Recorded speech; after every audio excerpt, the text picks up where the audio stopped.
என்று சொல்லி அப்போ இந்த தாயாகப்பட்ட பகவதி அம்மாளுக்கு தேரோட்டமும் திருநாளும் பகவதியா கோயிலே சொல்லி ஜெகஜோதியா நடக்குப்பா. என்னப்பா என்ன பகவதியாருக்கு முன்னால ஒரு 20 செங்கலை வச்சுக்கிட்டு சரி 20 செங்கலுக்கு சுத்தி உட்கார்ந்துக்கிட்டு ஐயர் என்ன செய்யறாரு? ஒரு கையில செப்பு குடம், ஒரு கையில மாவிளை வச்சு நெருப்ப பத்த வச்சு ஓம் தாய் பகவதியே சுவா, ஓம் தாய் மாயாண்டி சுவலே சுவா, ஓம் தாய் கருப்பண சுவாமி சுவா.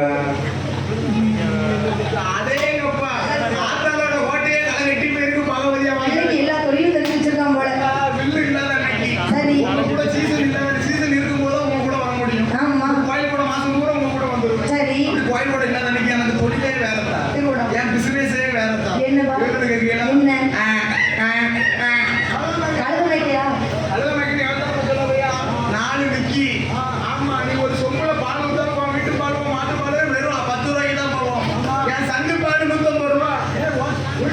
ஒரு செங்கு பால் வியாபாரம் எப்படி இருக்கும் தெரியுமா? அந்த ரீசெண்டா கல்யாணம் முடிஞ்ச வீட்டு முத்தத்துல போடணும்.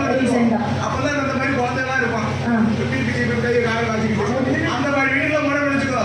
கழுதப்பால் 150, கழுதப்பால் 150.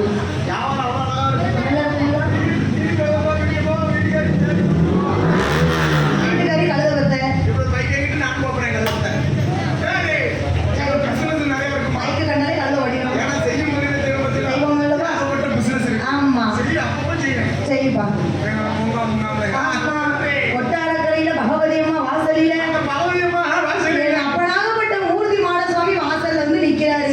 யாராச்சும் கண்டு வேண்டும் ஐயா? ஒரு வாய் சாப்பிட்டீங்களா? ஒரு டீ குடிச்சீங்களா? கேட்கட்டும் ஐயா. என்னையா செய்ய? மூர்த்தி மாடசுவாமி வாசல்ல வந்து நிக்கிறாரு. அங்க கொட்டாரக்கரை பகவதி அம்மா வாசல்ல யாருமே கண்டுவிடல. அப்ப நம்மளோட வேலையை காட்டிட வேண்டியதுதான் என்று சொல்லி மூர்த்தி மாடசுவாமி அவரானை போல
நான் வந்து நிக்கிறேனே, என்னை யாரும் கண்டுக்கிடலையே.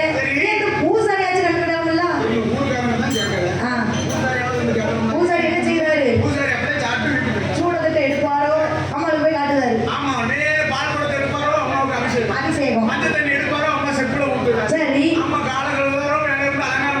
அலங்காரம் கேட்கலையே ஆமா என்று சொல்லி